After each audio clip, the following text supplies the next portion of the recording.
તો મિત્રો આજે પોલીસ કોન્સ્ટેબલના કટ ઓફ 2025 છે એની વાત કરીશું.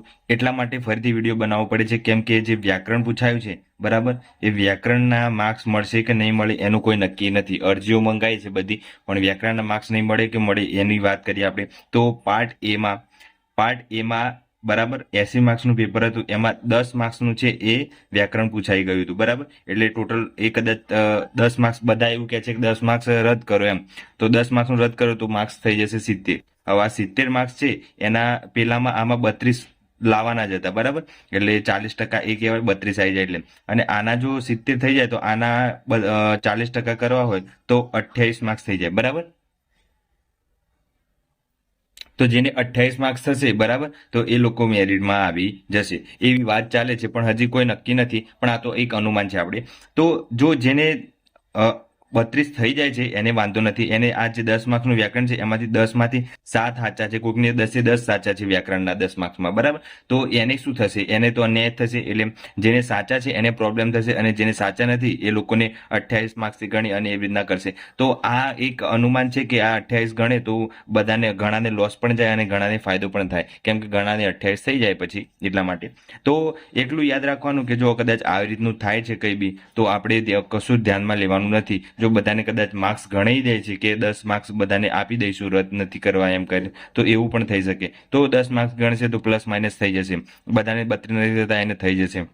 એટલે એટલું યાદ રાખવાનું કે આ પ્રશ્નો 10 માર્ક્સ પૂછાયા છે એ ખોટી રીતના પૂછી લીધા છે વ્યાકરણના, એટલા માટે. તો મારા ખ્યાલથી રદ થશે તો બધાના માર્ક્સમાં ફેરફાર થઈ જશે એટલા માટે બરાબર. તો આ વ્યાકરણના માર્ક્સ છે એ કદાચ ગણવામાં નહીં આવે. હવે આપણે જોઈએ કે પાર્ટ એ છે બરાબર. પાર્ટ એ અને મોસ્ટ ઓફલી બધાને 32 માર્ક્સ નથી થતા પાર્ટ એમાં. એના શેના કારણે? આ 10 માર્ક્સના કારણે. બધાને એવું હતું કે આપણે પાર્ટ એમાં કવર કરી લઈશું શેમાં? રિઝનિંગના 30 માર્ક્સ અને ગુજરાતીના 20 માર્ક્સ, ટોટલ 50 માર્ક્સ છે. તો એમાંથી 40 ઓલમોસ્ટ તો લાવી દઈશું એવું બધા વિચારતા હતા. પણ આ ગુજરાતી છે એ બધાને બહુ પ્રોબ્લેમ થયો છે એટલા માટે. ટોટલ ભરતી છે એ 12,000 જેટલી છે બરાબર. અને 12,000 જેટલી ભરતી છે ટોટલ, અને એમાં 2.5 એટલે કે 2.5 લાખ જેટલા મિત્રો છે રનિંગ પાસ કરી અને એક્ઝામ આપ્યો હોય એટલા. તો આ 2.5 લાખ અને 12,000 ભરતી છે, અને ટોટલ પાર્ટ એમાં પણ લાવવાના છે અને પાર્ટ બી પણ ક્વોલિફાય થવાનું છે. ઘણા ખરાને જો એવું હોય છે કે 80 માર્ક્સ થઈ જાય છે, પણ કેવા 80 માર્ક્સ થાય છે જો હું તમને બતાવું. અહીંયા 32 હોય બરાબર, અહીંયા 32 લાવી દીધા હોય, પણ અહીંયા નથી થતા હોતા એટલા માટે. અહીંયા કદાચ બીજા ઓછા, અહીંયા 52 હોય બરાબર, અહીંયા 32 ને 52 હોય, તો આ લોકો જે છે એ પાસ થઈ જવાય. પણ એવું થાય કે અહીંયા 30 હોય અને અહીંયા 60 હોય બરાબર, 60, 70, 80, 90, તો ટોટલ 90 માર્ક્સ થયા. તો એને એમ થઈ ગયું કે મારે 90 થાય છે એટલે હું આવી જઈશ, પણ એ નહીં અવાય, કેમ કે અહીંયા 30 માર્ક્સ છે એટલે અહીંયા પ્રોપર 32 માર્ક્સ હોવા જ જોઈએ બરાબર. એટલે ઘણા ખરાને એવું કન્ફ્યુઝન થતું હોય છે કે 80 માર્ક્સ જ લાવવાના છે એમ, પણ 80 નથી લાવવાના. એ આ બંને ક્વોલિફાય થાવ, આમાં 32 લાવો અને આમાં 48 લાવો તો જ ક્વોલિફાય થયેલું ગણાય, બાકી તો ગણાશે નહીં. એટલે આ બંને ટોટલ કરશો ત્યારે જ 80 થશે બરાબર. એટલે જેને 80 આ રીતના થાય છે ત્યાં એ જ ક્વોલિફાય થશે. ઘણા ખરાને અહીંયા એવું હોય છે કે અહીંયા કદાચ કોઈકને 42 માર્ક્સ છે અને અહીંયા કોઈકને 50 માર્ક્સ જેવું થાય છે બરાબર. તો કોઈકને એમ થશે કે હું આવી જઈશ, પણ આમાં પણ તમે નહીં આવો, કેમ કે આમાં છે અહીંયા 48 લાવવાના હોય છે પાર્ટ બીમાં એટલા માટે. તો જેટલું પણ તમારું કન્ફ્યુઝન છે આજે દૂર થઈ જશે. અને મેરિટ છે એ આપણે જોઈએ તો 12,000 જેટલી ભરતી છે બરાબર, અને 2.5 લાખ જેટલા મિત્રો છે. તો આમ બધામાં અલગ અલગ જોવા જઈએ તો SC, ST, OBC અને જનરલ બધાનું વાત કરીએ તો આપણે જે જનરલની જ વાત કરી દઈએ. આપણે જનરલનું જે છે આપણે આ બધું જે કદાચ માર્ક્સ રદ થાય, કંઈ બી થઈ શકે, તો જે છે એ આપણે એટલું થાય ચાલવાનું કે 110ની આસપાસ રહેશે. આપણે ટેલિગ્રામમાં, પછી ઇન્સ્ટાગ્રામમાં બરાબર, ટેલિગ્રામમાં, ઇન્સ્ટાગ્રામમાં અને યુટ્યુબમાં કોમેન્ટ બધાની જોઈ મેં. બધાને ઓલમોસ્ટ બધાને છે એ 100 ઉપર માર્ક્સ થાય છે. અડધાને 95ની આસપાસ થાય છે, અડધાને 90ની આસપાસ છે, અને અડધા 32 માર્ક્સ પણ નથી લાવી શક્યા બરાબર. તો આ બધાના આધારે આપણે જોવા જઈએ તો 110 છે એ એની આસપાસ છે. ઘણા ખરાએ મેરિટ બનાવ્યું છે બરાબર છે, મેરિટ છે એ બનાવ્યું છે, પણ કયું મેરિટ બનાવ્યું છે એ ધ્યાન રાખો. જે મેરિટ બનાવ્યું છે એ ખાલી અત્યારે જે લિસ્ટ આવશે એનું જ બનાવ્યું છે બરાબર, કે એ લિસ્ટમાં તમારું નામ હશે. પણ આ લિસ્ટ પછી પણ બીજા 2 લેયર હોય છે એ ખબર નથી હોતી બરાબર. જ્યાં લિસ્ટ બનાવ્યું છે એમાં એ લિસ્ટમાં તમારું નામ આવી જશે, પછી આવશે તમારું મેડિકલ બરાબર, મેડિકલ પછી આવશે તમારું ડોક્યુમેન્ટ વેરિફિકેશન, બરાબર, ડીવી આવશે. અને આ બે થઈ જાય પછી એક ફાઇનલ મેરિટ આવે છે, એની વાત કરી રહ્યો છું હું. તો તમારે આટલા માર્ક્સ વધારે હશે તો એટલું તમારું સારું એમ. પછી છેલ્લે એમ ના થાય કે આપણું સિલેક્શન ના થયું. એટલે જેટલા માર્ક્સ વધારે હશે એટલું તમારું સિલેક્શન નજીક હશે. તો ફાઇનલ મેરિટ જે છે, જે ડીવી પછીનું, બરાબર, 2 ગણા પછીનું જે મેરિટ હોય છે, એ જો તમે જોઈ શકો છો અહીંયા જેટલા બધાય એકેડેમી વાળાને બધાએ કીધું હતું કે 2 આંકડામાં તો નહીં જ રહે, એટલે કે 100 ની નીચે જ રહેશે એમ. એટલે 80 અને 100 ની વચ્ચે જ હશે.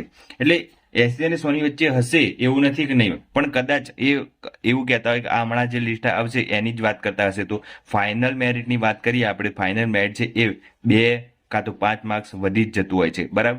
હવે જેને કદાચ 100 માર્ક્સ હશે એને તો એમ થતું હશે કે હું તો આવી જઈશ, કેમ કે ઘણા ખરા એમ કે છે કે 2 આંકડામાં જ રહેશે, એટલે 100 માર્ક્સ હશે એ આવી જશે. પણ ભૂલથી જો ડીવીમાં જશે અને ફાઇનલ મેરિટ છે એ કદાચ 102 રહ્યું તો એટલે એની તો આખી આશા છે એ નિરાશા થઈ જશે. એટલે એટલું ધ્યાન રાખવાનું કે મેરિટ છે એ 2 આંકડાની આસપાસ હશે. જનરલનું છે એની વાત કરીએ આપણે, બરાબર. તો 110 હશે માર્ક્સ, એને વાંધો આવશે નહીં છેલ્લે ફાઇનલમાં. એટલે ટોટલ ભરતી કેટલી છે જો, ટોટલ છે એ બિન હથિયારી, બરાબર, પછી હથિયારી, પછી જેલ સિપાઈ અને SRPF, બરાબર, આટલી છે. તો આ બધામાં સૌથી સારામાં સારી છે બિન હથિયારી, બરાબર, પછી અત્યારે જેલ સિપાઈ અને SRPF. તો SRPF છેલ્લે તમને લાગી જશે જો તમારા છેલ્લે 90 માર્ક્સ હશે, બરાબર, છેલ્લે 90 માર્ક્સ હશે તો પણ તમે SRPFમાં આવી જશો, કોઈ બી કેટેગરી હોય, બરાબર. જેમાં જનરલની વાત કરીએ તો બી, પછી OBC ની વાત કરીએ, EWS ની વાત કરીએ, SC ST ની વાત કરીએ તો પણ, બરાબર. તો એ બધામાં જેને 90+ માર્ક્સ હશે એને વાંધો આવશે નહીં. છેલ્લું ફાઇનલ મેરિટ આપણે જોઈએ તો ફાઇનલ એ 90+100 ની આસપાસ જ રહેશે, વધારે નહીં રહે. એટલે એટલું ટાર્ગેટ રાખવાનું કે જેને 110 માર્ક્સ ઉપર થાય છે એને સમજી લેવાનું કે આપણે જોબ છે એ ફાઇનલ, અને એ સમજીને આપણે આગળ વધવાનું. અને જેટલા પણ બનતા ડોક્યુમેન્ટ, તમે જે કેટેગરીમાં આવતા હોય જેટલા ડોક્યુમેન્ટ હોય એ બધા રેડી કરી દેવાના, ડોક્યુમેન્ટ છે રેડી કરી દેવાના. અને જો જેને એમ થાય છે કે મારે 90 છે, 80 છે, એવા છે, તો એ બધાને અત્યારે એક જ કહીશ કે સપ્ટેમ્બરમાં પાછી ભરતી આવવાની છે, સપ્ટેમ્બરમાં, બરાબર. એક ટ્વીટ કરી હતી, એ જોઈ હશે તમે કદાચ, સપ્ટેમ્બરમાં ભરતી આવવાની છે. એક સરકારી વકીલે કીધું હતું કે આ ભરતી છે એ સપ્ટેમ્બરમાં ચાલુ કરી દેવામાં આવશે પ્રોસેસ. તો એટલું જેને તૈયારી કરી હોય એ ચાલુ કરી દેજો પાછા. જેટલા પણ મિત્રો છે એ બધાને રિવિઝન જ કરવાનું રહેતું હોય છે તો રિવિઝન વધારે કરજો. અને બને ત્યાં સુધી હવે એટલું બધું વધારે ધ્યાન નહીં આપતા, કદાચ પાર્ટ એ ને વધારે ધ્યાન આપજો. એટલે પાર્ટ એમાં તમારે છે એ 32 માર્ક્સ જેને નથી થતા એ 32 માર્ક્સ થઈ જાય. પાર્ટ બી તો બધાને આવડતું હોય છે, એમાં ઇતિહાસ, ભૂગોળ, વારસો, બંધારણ છે એટલે. પણ મેથ્સ રીઝનિંગ ખાસ કરી દેજો. તો આ વિડીયો ગમે તો લાઈક અને સબસ્ક્રાઇબ કરી દેજો. અને તમારા કેટલા માર્ક્સ છે કોમેન્ટમાં જરૂરથી જણાવજો. જેને 110+ માર્ક્સ છે એને વાંધો આવશે નહીં. 90 અને 100 ની આસપાસ છે એ જેટલા પણ છે એને છેલ્લે SRPF ની તો જોબ મળી જશે, એટલું ધ્યાન રાખજો. તો આજ માટે આટલું રાખીએ અને ચેનલ પર નવા તો સબસ્ક્રાઇબ કરી દેજો. જય હિન્દ, જય ભારત.